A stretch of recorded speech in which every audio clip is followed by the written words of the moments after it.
Hi everyone, कैसे हो आप सभी लोग। आई होप आप लोग अच्छे होंगे। मैं हूं राहुल जायसवाल एंड स्वागत करता हूं आप सभी का एक बार फिर हमारे यूट्यूब चैनल JR ट्यूटोरियल्स में।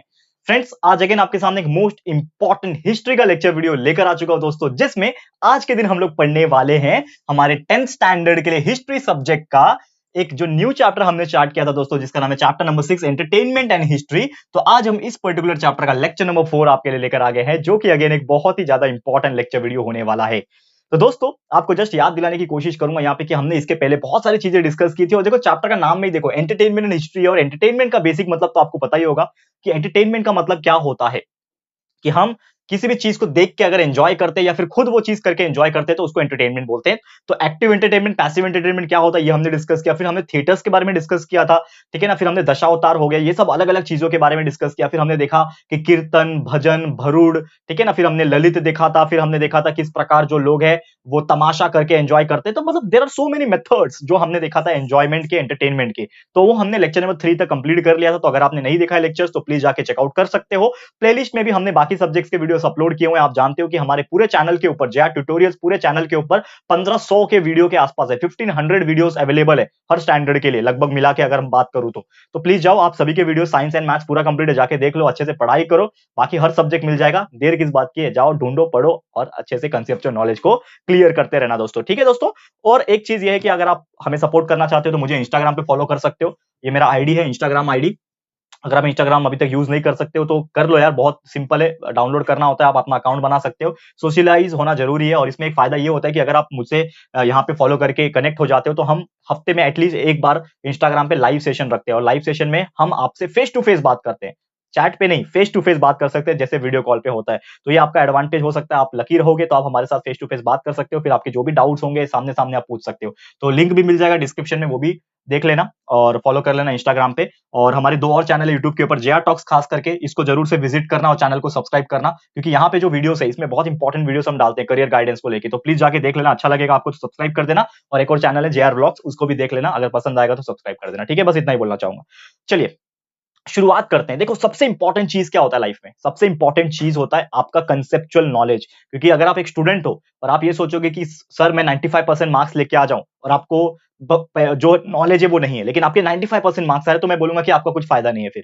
देखो, मैं हमेशा, मेरा जो चैनल का जो माध्यम है, वो जो तरीका है पढ़ाने का, वो आप जानते हो कि मेरा तरीका यही है कि मैं एटलीस्ट बच्चे से यूं उम्मीद रखूं कि वो 70-80% लाएंगे तो भी चलेगा, लेकिन उनके पास जो नॉलेज होना चाहिए वो बाकी 95% वाले स्टूडेंट से ज्यादा नॉलेज होना चाहिए। क्योंकि नॉलेज आपको लाइफ में काम आएगा, आपके मार्क्स नहीं, ठीक है। तो मार्क्स मैटर करते हैं, मार्क्स एलिजिबिलिटी क्राइटेरिया के लिए मैटर करते हैं, मार्क्स भी लाओ। देखो, कंसेप्चुअल नॉलेज क्लियर रहेगा, थोड़ा पढ़ाई आपने किया रहेगा, तो मार्क्स तो ऑटोमेटिकली आने ही आने हैं। लेकिन विदाउट समझे रट्टा मार के सिर्फ 90% ला रहे हो ना, जो बाकी जैसे कुछ लोग हैं वो ला लेते हैं, वैसा मत करना यार। मतलब पढ़ाई करो, जितना हो सके दबा के पढ़ो, लेकिन समझ के पढ़ो। और समझना, समझाने के लिए हमारे वीडियोस आपके लिए इनफ है, अच्छे से हम लोग समझाते हैं, हर एक पॉइंट को एक्सप्लेन करते हैं। तो प्लीज ये चीज, मेरी बात ध्यान में रखना।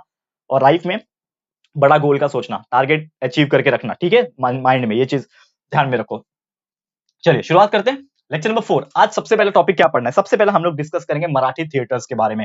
तो एंटरटेनमेंट का सबसे बड़ा जरिया जो होता था, आपको मैंने बहुत सारी चीजें बता दी, तमाशा हो गया या फिर भरूड़ हो गया, लोग भजन सुनते थे, लोग कीर्तन करते थे। तो Marathi theatre was one of the most entertainment thing.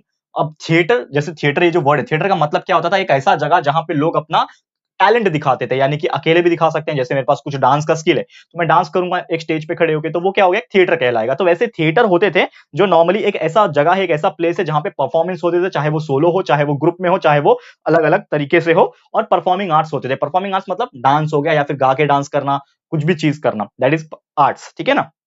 तो ऐसे बहुत सारी चीजें जो है वो होती थी उस टाइम पे, और थिएटर का इस्तेमाल किया जाता था, यानी कि एक स्टेज का इस्तेमाल किया जाता था, और लोग उसके थ्रू लोगों को एंटरटेन करवाते थे। और लोग, जैसे आज के डेट में हम मूवीज थिएटर जाते हैं, तो मूवीज थिएटर मतलब क्या है, हम थिएटर जाके मूवीज देखते हैं, वैसे वहां पे नॉर्मल थिएटर्स होते थे। मराठी थिएटर्स मतलब कुछ मराठी की चीजें यहाँ पे दिखाई जाती थी। जैसे कि एग्जाम्पल के तौर पर अगर हम बात करें, कि जो थिएटर्स है उसमें बहुत सारे फैक्टर्स होते थे, जैसे कि स्क्रिप्ट होते थे, डायरेक्टर होता था, आर्टिस्ट होते थे, मेकअप आर्टिस्ट होते थे, कॉस्ट्यूम्स होते थे, स्टेज होता था, डिजाइन होता था, ठीक है ना, एक प्रॉपर तरीके से इक्विपमेंट्स होते थे। तो जैसे लोग ड्रामा दिखाते हैं आज के डेट में, ये जो पिक्चर हम लोग देखते हैं, मूवीज जो देखते हैं, वो क्या है, ड्रामा ही तो है। बस वो लोग एक्टिंग करते हैं और हम लोग एक स्टोरी के फॉर्म में उसको देखते हैं। सेम उसी प्रकार यहाँ पे लाइव होता था थिएटर में। लाइव मतलब कुछ लोग खड़े रहेंगे, वो अपना ड्रामा करेंगे, वो कुछ सामान का इस्तेमाल करेंगे, वो मेकअप करेंगे, वो भगवान का वेशभूषा अवतार ले लेंगे और वो अलग-अलग तरीके से हमें प्रस्तुत करेंगे, जिसको देख के हमें मजा आता था। तो एंटरटेनमेंट होता था इस प्रकार से। ड्रामा इन शॉर्ट वो करते थे और इनका जो मीडियम होता था वो अलग-अलग हो सकता है। नॉर्मली हिंदी में भी होता है, लेकिन हम बात कर रहे हैं मराठी की, तो मराठी मीडियम ज्यादा प्रेफरेबल होता है, खासकर महाराष्ट्र में। आप जानते हो हम महाराष्ट्र के बारे में बात करेंगे,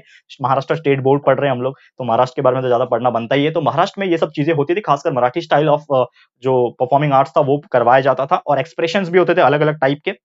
तो बहुत सारे ऐसे जो लोग थे जो अलग अलग लैंग्वेजेस को भी ट्रांसलेट करते थे मराठी में और उसको एक्सप्लेन करते थे यहाँ पे ड्रामेटिक स्टाइल में। और साथ ही में कुछ रूलर्स जो थे भोसले फैमिली के, भोसले फैमिली कौन है? शिवाजी महाराज, ठीक है। शिवाजी महाराज वाज द भोसले, आप जानते ही होंगे उनका सरनेम। एक्चुअली हम बात करें तो भोसले फैमिली से बिलोंग करते थे वो। तो नॉर्मली ये जो चीजें हैं ना, ये भोसले फैमिली से चलती आ रही है और ये जो प्रथा है वो तब से ही चलती आ रही है। और ये जो उनके चीजें जो है, तो वो कोई शिवाजी महाराज का अवतार लेके कुछ ड्रामा कर रहा है, ठीक है ना, कोई अलग रूलर का ड्रामा कर रहा है। तो इस प्रकार जब ड्रामा दिखाया जाता था तो हमें स्टोरी समझ में आती थी कि हाँ ऐसा ऐसा हो रहा है। इससे हमें पता चलता था कि यार हाँ इस प्रकार का हुआ होगा उस जमाने में, क्योंकि हम लोग जब चीज कुछ पढ़ते हैं ना तो अच्छे से समझ में आता है। तो पढ़ने के लिए उस टाइम पे ज्यादा कुछ चीजें होती नहीं थी, हिस्ट्री वगैरह बुक्स वगैरह ज्यादा होती नहीं थी, तो उस टाइम पे हम देख ही सकते हैं, हम ड्रामा दिखा सकते हैं, तो वो दिखाने में जो मजा है वो कुछ और है, ठीक है। तो ये सब चीजें होती थी। फिर ऐसे 19th सेंचुरी के टाइम पे ऐसे मराठी थिएटर्स में बहुत सारी ये सब चीजें होती थी। फिर विष्णुदास भावे जो थे, इसको फादर ऑफ मराठी थिएटर माना जाता है। विष्णुदास भावे, ये मैं वर्ड लिखूंगा यहाँ पे क्योंकि ये आपके एग्जाम्स में पूछा जा सकता है। विष्णुदास, ठीक है, विष्णुदास, यहाँ पे उनका नाम आपको हमेशा याद रखना है। तो ये हमेशा याद रखना, जिनका नाम था Vishnudas Bhave, is known as the father of, is known as father of Marathi theatre. Father बोलते थे मराठी थिएटर्स के, क्या बोलते थे? फादर बोलते थे विष्णुदास भावे को। तो ऐसा कुछ क्वेश्चन आ सकता है एमसीक्यूज में। Dash is known as the, dash was called as the father of Marathi theatre. तो कौन थे वो? विष्णुदास भावे। ये वर्ड, ये नाम आप भूलिएगा नहीं प्लीज। और यहाँ पे सीता स्वयंवर जो था वो पहला, यहाँ पे पहला प्ले था, यानी कि जो ड्रामा होता है सीता स्वयंवर, आपको पता होगा, आपने अगर रामायण वगैरह देखी होगी, तो एक स्वयंवर रचा गया था यहाँ पे। जो सीता माता थी हमारी, जो हम गॉडेस बोलते हैं, जो भगवान हम बोलते हैं सीता माता को, तो उनको देखने के लिए बहुत सारे राजा महाराजा आए थे, कुछ लोग राक्षस लोग भी आए थे जो अपना रूप बदल के आए थे कि हम अच्छे हैं करके, ऐसा वाला आए थे, ठीक है ना। और जहां तक हमने बहुत सारे स्टोरीज भी सुने, वहां पे रावण भी आया था, ठीक है ना, जो अपना ऋषि मुनि का भेष धारण करके, ताकि वो सीता माता को उससे वो स्वयंवर में जीत सके, शादी कर सके। लेकिन ऐसा हो नहीं पाया क्योंकि वो जो धनुष उठाने का जो क्राइटेरिया था वहां पे, कि जो ये धनुष उठाएगा वही सीता माता से शादी कर सकता है, लेकिन वो धनुष कोई नहीं उठा पा रहा था, कोई उठा क्या, हिला तक नहीं पा रहा था। लेकिन हमारे जो भगवान राम थे, जो जो हम लोग बोलते हैं राम भगवान, उन्होंने आराम से आसानी से उठा लिया और उठाया और टूट भी गया हो। तो कितना ये जो स्टोरी है, तो स्टोरी लाइन में ऐसा जो ड्रामा जो है वो दिखाया जाता था इसके अंदर, ये मराठी थिएटर्स के अंदर, ताकि लोगों को पता चल सके, स्टोरी भी पता चल सके और साथ ही में एंटरटेनमेंट भी हो सके। फिर ऐसे बहुत सारे मूवमेंट स्टार्ट किए गए विष्णुदास भावे द्वारा, जो कि पूरे महाराष्ट्र में हिस्टोरिकल, फिर माइथोलॉजिकल, ऐसे अलग अलग फैक्टर्स के थ्रू दिखाने लगा। क्योंकि देखो आप हिस्ट्री का बता सकते हो, क्योंकि आप अगर मूवीज दिखा रहे हो तो ये जो मूवीज होते हैं वो स्क्रिप्टेड होते हैं, यानी कुछ भी सोचा हुआ रहता है, कार ऐसे उड़ रही है, एक एक आदमी ने, हीरो ने ऐसा मारा तो 4 लोग उड़ रहे हैं, वो तो क्या स्क्रिप्टेड है, सोचा हुआ है। लेकिन ये जो थिएटर्स जो दिखाते थे वो रियलिटी के ऊपर बेस होते थे, यानी जो हमने सुना हुआ है, हमारे माइथोलॉजिकल जो चीजों में लिखा गया है, जो हमारे पुराणों में लिखा गया है, ये सब चीज में जो लिखा गया है ना, ठीक है ना, वेद्स में लिखा गया है, ये सब चीज हम बताते हैं। तो कहीं ना कहीं इसमें एक सुनने में अच्छा लगता था, क्योंकि हमको लगता है कि ये चीज हो चुका है। जैसे हम रामायण देखते हैं तो हमको एहसास होता है कि यार ये सब चीज रियल में हुआ है, हम ऐसा सोचते हैं और इसी के हिसाब से हम देखते हैं कि हाँ कैसे भगवान राम ने रावण को मारा था, कैसे हनुमान जी ने संजीवनी बूटी लाने के लिए पूरा पहाड़ उठा के लेके गए थे, हमारे जो राम भगवान के भाई थे लक्ष्मण को बचाने के लिए। तो ये सब चीजें हो रही है, तो कहीं ना कहीं हमें वो सुनने में और देखने में ज्यादा मजा आता है। आप भी अगर आप देखोगे कि आपको बताया जाए कि ये चीज रियल में हो चुका है और उसके ऊपर एक मूवी बनाया जाए, तो आपको देखने में अच्छा लगेगा, ठीक है ना। MS धोनी मूवी काफी कितनी अच्छी थी, क्यों फेमस हुई इतनी, क्यों इतनी हिट हुई? क्योंकि एक इंसान के ऊपर बनाया गया। तो ऐसे डॉक्यूमेंट्री मूवीज आज के डेट में बहुत चलती है। तो ऐसे उस जमाने में यहाँ पे बहुत सारे माइथोलॉजिकल चीजों के ऊपर, हिस्टोरिकल चीजों के ऊपर बनाई जाती थी, और साथ ही में बहुत सारे ऐसे स्क्रिप्ट जो है वो लिखे जाते थे, ठीक है ना। तो VJ कीर्तने करके एक ऑथर थे, जिन्होंने थोराले माधवराव पेशवे, इनके ऊपर बहुत सारे स्क्रिप्ट लिखे थे। फिर 1861 में इनका प्रिंटेड कॉपी भी निकाला था उन्होंने, यानी लिखा हुआ प्रिंटेड कॉपी। सोचो उस जमाने में 1861 में ये सब चीज हो गए, और ये एक शुरुआत थी, एक बिगिनिंग थी ट्रेडिशंस की। और ये जो हमारे मराठी थिएटर से इसकी एक तरीके से शुरुआत थी, और बहुत सारी अच्छी-अच्छी चीजें और भी आगे होने लगी। फिर जैसे-जैसे 19th सेंचुरी का आधा साल बीता, क्योंकि देखो 19th सेंचुरी में तो ये शुरुआत हो चुकी थी, लेकिन जैसे ही 19th सेंचुरी का लगभग आधा साल बीत गया, यानी 1850, ये जो ईयर है, ये बीतने के बाद बहुत सारे जो लोग थे वो सामने आए। जैसे कि उनमें से एक थे बालकृष्ण बुआ इच्छा करंजीकर, ठीक है ना। तो ये जो थे उन्होंने एक बहुत ज्यादा स्पेशल एफर्ट लगाया और क्लासिकल म्यूजिक को महाराष्ट्र में इंट्रोड्यूस किया, क्योंकि देखो महाराष्ट्र में ये सब चीजें ओरिजिनेट हुई थी, बहुत सारी चीजें आई महाराष्ट्र में, ठीक है। तो म्यूजिकल क्लासिकल म्यूजिक इंट्रोड्यूस किया गया एफर्ट्स लगा के महाराष्ट्र में, और उसके बाद बहुत सारे उस्ताद, जैसे कि उस्ताद आलदिया खान, उस्ताद अब्दुल करीम खान, उस्ताद रहीमत खान, इन्होंने अपना बहुत ज्यादा योगदान दिया है, कंट्रीब्यूशन दिया है हमारे इंडियन क्लासिकल म्यूजिक में। और आज के डेट में हम लोग जो म्यूजिक यूज करते हैं ना, जो बॉलीवुड में ये सब में मूवीज वगैरह में इस्तेमाल होता है, वो कहीं ना कहीं इनकी ही देन है, कहीं ना कहीं उनकी ही शुरुआत की गई थी, तभी यहाँ तक यहाँ पे लोग म्यूजिक डायरेक्टर्स जो है या फिर जो बाकी कंपोजर्स वगैरह वो यहाँ तक पहुंच पाए हैं। तो उन्होंने शुरुआत की थी कहीं ना कहीं, क्योंकि हर जगह से एक शुरुआत करना इंपॉर्टेंट होता है। तो ये जो व्यक्ति थे जिनका नाम मैंने लिया, इन्होंने शुरुआत की थी, और ये हिस्ट्री है हमारे म्यूजिकल आर्ट का, ठीक है ना, हमारे परफॉर्मिंग आर्ट्स का, म्यूजिकल आर्ट्स का ये हिस्ट्री है कहीं ना कहीं। तो इसको भी जानना बहुत जरूरी है, और उनके एफर्ट्स के वजह से कि एक टेस्ट आ पाया लोगों का, एक क्लासिकल आर्ट के वजह से, एक क्लासिकल परफॉर्मिंग आर्ट्स के ऊपर एक टेस्ट आया कि हाँ यार ये भी सुनने में मजा आता है। तो क्लासिकल म्यूजिक का भी एक अपना ही मजा है। तो ये सब चीज लोग इंटरेस्ट दिखाने लगे। फिर जैसे जैसे पॉपुलैरिटी क्लासिकल म्यूजिकल आर्ट की, क्लासिकल म्यूजिक की बढ़ती चली गई, वैसे वैसे ये म्यूजिकल मराठी थिएटर्स में भी आने लगे, और ये सब चीज भी बहुत ज्यादा मराठी थिएटर में आने लगे। और बहुत सारे म्यूजिकल प्लेस जो है वो किर्लोस्कर मंडली में होने लगे, एंड जो थे नॉर्मली बहुत ज्यादा पॉपुलर हुआ था। फिर यहाँ पे जो थे संगीत शकुंतल, जो कि अन्ना साहिब किर्लोस्कर द्वारा लिखी गई थी, तो ये भी बहुत ज्यादा फेमस होने लगा, बहुत ज्यादा पॉपुलर हुआ था। फिर ऐसे बहुत सारे म्यूजिकल प्लेस भी होने लगे, नाटक होने लगे, जिसको गोविंद बल्लाल देवल ने लिखा था, एक बहुत इंपॉर्टेंट चीज था। एंड धीरे धीरे कुछ ऐसे जो सामाजिक तौर पे जो हो रहे हैं, जैसे समाज में लड़कियों के ऊपर अत्याचार होता था, तो इसके ऊपर स्टोरी के फॉर्म में, म्यूजिक के फॉर्म में ये थी मराठी थिएटर्स में दिखाने लगे। खासकर कुछ गर्ल्स होते हैं, आपको पता होगा कि पहले के जमाने में गर्ल्स, जो छोटे गर्ल्स होते थे, उसकी शादी ना ओल्ड मैन से करवा देते थे। आपको पता होगा, जान के आज सोच के थोड़ा सा हमें हैरानी होती है, ताज्जुब होता है कि एक जमाना था जिसमें छोटी लड़की की शादी ने कोई बड़े बूढ़े व्यक्ति या फिर कोई एकदम मिडल जो एज का व्यक्ति होता है, इंसान होता है, उससे शादी करवाते थे। ऐसा होता था पुराने जमाने में। तो ये सब चीज की गर्ल्स के ऊपर कितनी बीतती होगी, गर्ल्स को कितना बुरा फील होता होगा। तो ये सब चीज के ऊपर स्टोरीज के फॉर्म में ऐसे मराठी थिएटर्स में दिखाने लगे, जो कि श्रीपद कृष्णा कुल्हाटकर, फिर संगीत मनाप्पन, जिन्होंने कृष्णा जी, प्रभाकर खादिलकर, और एकच प्याला जो रिटर्न किया था किसने, राम गणेश गडकरी ने। तो ये सब बहुत ज्यादा इंपॉर्टेंट है हमारे हिस्ट्री के हिसाब से, किसके अंदर, मराठी थिएटर के अंदर। तो ये सब चीज प्रस्तुत करते थे, और लोगों को एक संदेश भी देते थे, और लोगों को बहुत सारी चीज इसके थ्रू पता भी चलता था, ठीक है। क्लियर है? तो उम्मीद करता हूं कि ये चीज आपको समझ में आ रहा होगा। बहुत ही मजेदार था ये मराठी थिएटर, ठीक है। और भी साथ ही में अगर बात करें तो बहुत सारे ऐसे पॉपुलर प्लेस थे, नाटक। प्ले मतलब क्या होता है दोस्तों, ये जो प्ले वर्ड यूज कर रहा हूं मैं बार बार, प्ले मतलब क्या होता है, नाटक। जैसे कि ये मराठी थिएटर है तो उसमें कोई मूवीज नहीं दिखाते थे, लेकिन नाटक दिखाते थे, एंड वो नाटक इज नथिंग बट मूवी। आज के डेट में हम मूवीज देखते हैं, वो क्या है, कैमरे से रिकॉर्ड किया हुआ थिंग है। लेकिन ये जो मराठी थिएटर्स जो हम देखते थे, वो लाइव देखते थे, जाके लोग जाके सामने सामने से देखते थे, जो स्क्रिप्ट होते थे, ठीक है। तो उस टाइम पे जो पॉपुलर प्ले होते थे, जो कि रिटर्न किया गया था, किसके द्वारा लिखा गया था, आचार्य अत्रे द्वारा। लाइक जैसे बहुत सारे थे, साष्टांग नमस्कार, तो साष्टांग नमस्कार हम लोग बोलते हैं ना, साष्टांग नमस्कार ऐसा बोलते हैं ना हम लोग। तो ये एक नाम था किसके, नाटक के एक नाम था। उसके बाद फिर उद्यानचा संस्कार, ठीक है। तो उद्याचा संस्कार हो गया, फिर घरा बाहेर हो गया। तो ये सब बहुत सारे मराठी प्लेस थे, मराठी नाटक थे, जो लोग देखते थे जाके थिएटर्स में, मराठी थिएटर्स में ये सब चीज को दिखाया जाता था, ताकि ये सब चीजें होने लगे। फिर बहुत सारे नए नए भी आने लगे, रिसेंट प्लेस आने लगे, जैसे हिस्टोरिकल थीम्स के ऊपर आने लगे, जैसे कि रायगढ़ला जेव्हा जग येते, फिर उसके बाद इथे ओशाला मृत्यू, जो कि वसंत कानेटकर ने लिखा था। उसके बाद घसीराम कोतवाल, जिसको विजय तेंदुलकर ने लिखा था, ठीक है, नॉट सचिन, विजय तेंदुलकर, ठीक है।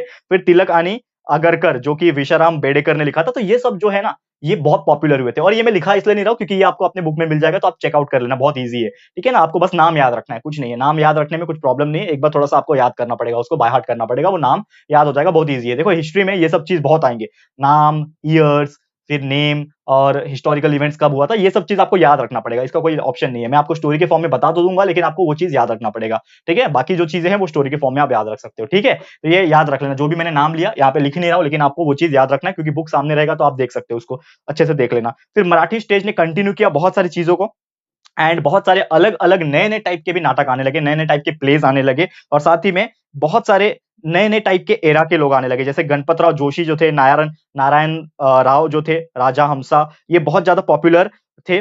फिर उनको पॉपुलरली कहा जाता था बाल गंधर्व केशव राव भोसले, फिर चिंतामन राव कोल्हाटकर और गणपतराव बुडास, ये इनको आज भी याद किया जाता है, स्टिल रिमेंबर, वो लोग आज भी याद करते हैं एज ए ग्रेट एक्टर्स, क्योंकि यार इनकी जो एक्टिंग होती थी ना वो लोग देख के जाके पसंद करते थे। जैसे आज के डेट में हम बहुत सारे ऐसे एक्टर्स हैं जिनको हम लोग बोलते थे कि दे वर वेरी ग्रेट एक्टर्स। जैसे हम पुराने जमाने की बात करते हैं तो अमिताभ बच्चन हो गए, दिलीप कुमार हो गए, ठीक है ना, ऐसे धर्मेंद्र हो गए, ऐसे हम याद करते हैं उनको। यार आज भी हम मतलब कहीं गए नहीं है, आज भी है, लेकिन बहुत ज्यादा एज हो गया उनका तो हम उनको देख नहीं पाते। और आजकल के भी एक्टर्स बहुत सारे हैं अच्छे अच्छे, लेकिन हम कभी भी याद करते हैं अच्छे एक्टर्स को तो हमें अच्छा फील होता है। तो सेम उस प्रकार यहाँ पे हिस्टोरिकल पॉइंट ऑफ व्यू, तो इन व्यक्ति का जो मैंने नाम लिया, ये बहुत बड़े ग्रेट एक्टर्स थे उस जमाने में, जो मराठी थिएटर्स में सामने परफॉर्म करते थे। सोचो लाइव परफॉर्म करना, यहाँ पे तो लोग कैमरे के सामने परफॉर्म करते हैं तो कट होएगा, रीटेक होएगा, इतने सारी चीजों की, लेकिन उनको तो लाइव परफॉर्मेंस देना पड़ता होगा। तो सोचो वो कितने बड़े एक्टर्स होते होंगे अपने अपने जमाने के, ठीक है। तो मराठी प्लेस ऐसे बहुत सारे होते थे, और जनरली ये सब जो होता है ना वो ओपन ग्राउंड में होता था, एक मैदान होता था, खुला मैदान,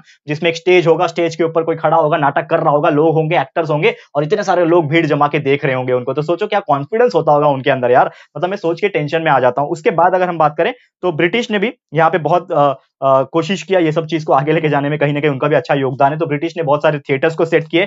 तो फर्स्ट उन्होंने बिल्ट किया यहाँ पे थिएटर्स को, नॉर्मली जिसमें जिसको हम लोग प्ले हाउस बोलते हैं, फिर रिप्पन और एक विक्टोरिया मुंबई में, ये सब जो चीज है उन्होंने शुरुआत की ब्रिटिश ने, और इसीलिए जो मराठी प्ले है ना वो धीरे धीरे यहाँ पे आ गया। एंड उसके बाद जो है वो एक ओपन मैदान से, जो शुरुआत की जर्नी हुई थी मराठी थिएटर की, वो ओपन मैदान में था, लेकिन वो धीरे धीरे कन्वर्ट हो गया कि इसमें एक क्लोज थिएटर में, यानी एक बंद कमरा बड़ा सा रहेगा, उसमें नाटक किया जाएगा, तो क्लोज थिएटर में वो कन्वर्ट हो गया। क्लियर है? तो उम्मीद करता हूं कि आपको ये चीज बहुत ही अच्छी तरीके से समझ में आ गया होगा। तो यही था दोस्तों हमारा आज का लेक्चर, जिसमें हमने ये सब चीज डिस्कस कर ली। लेकिन एक चीज मैं आपको बताऊंगा कि मैं अगला लेक्चर जो लेकर आने वाला हूं, लेक्चर नंबर 5, अगला जो लेक्चर होगा लेक्चर नंबर 5, जिसमें हम लोग बहुत ही इंटरेस्टिंग चीज पढ़ने वाले हैं, जो कि आपको बहुत अच्छा लगेगा, जो कि है दोस्तों इंडियन फिल्म इंडस्ट्री। आप जानते हैं हमारे फिल्म इंडस्ट्री के बारे में, आपको पसंद भी होगा, बहुत सारे लोग मूवीज देखते होंगे बहुत अच्छी तरीके से। तो इंडियन फिल्म इंडस्ट्रीज के बारे में, ठीक है ना, क्या होता है उसमें, कैसे काम होता है, कैमरा वगैरह, ये सभी चीज दोस्तों हम लोग डिस्कस करेंगे। सिनेमा बोलते हैं ना, सिनेमा, वो सब चीज आ जाएगा। तो आप लोग बस इंतजार कर लेना थोड़ा सा। जैसे आप जानते हो कि मैं हमेशा वीडियो बनाता रहता हूं आपके लिए कंटिन्यूअसली, तो आपका लेक्चर नंबर 5 भी फटाफट से आ जाएगा। टेंशन मत लेना, थोड़ा सा इंतजार और थोड़ा सा प्यार आपका, बस इतना ही उम्मीद करूंगा आपसे। तो इसी के साथ आपसे विदा लेना चाहूंगा आज के लिए, क्योंकि आज का वीडियो यहीं पे हम समाप्त करते हैं। ये वीडियो आपको कैसा लगा प्लीज हमें कमेंट करके बताना, अपनी राय और सजेशन जरूर से देना दोस्तों। वीडियो पसंद आया है, अच्छा लगा है दोस्तों, तो प्लीज वीडियो को लाइक कीजिएगा, शेयर जरूर से कर देना, अपने सारे फ्रेंड्स एंड रिलेटिव्स को फटाफट से शेयर कर दो दोस्तों। एंड अगर आपने अभी तक इस चैनल को सब्सक्राइब नहीं किया है तो फटाफट से हमारे चैनल को भी सब्सक्राइब कर देना, और साथ में एक बेल आइकन होता है उसको भी प्रेस कर देना, ताकि फ्यूचर में हम कभी भी कोई भी वीडियोस को अपलोड करेंगे तो आप लोग को नोटिफिकेशन मिलती रहेगी। ठीक है फ्रेंड्स, तो मिलते हैं हमारे अगले वीडियो में। ये वीडियो देखने के लिए thank you and good bye.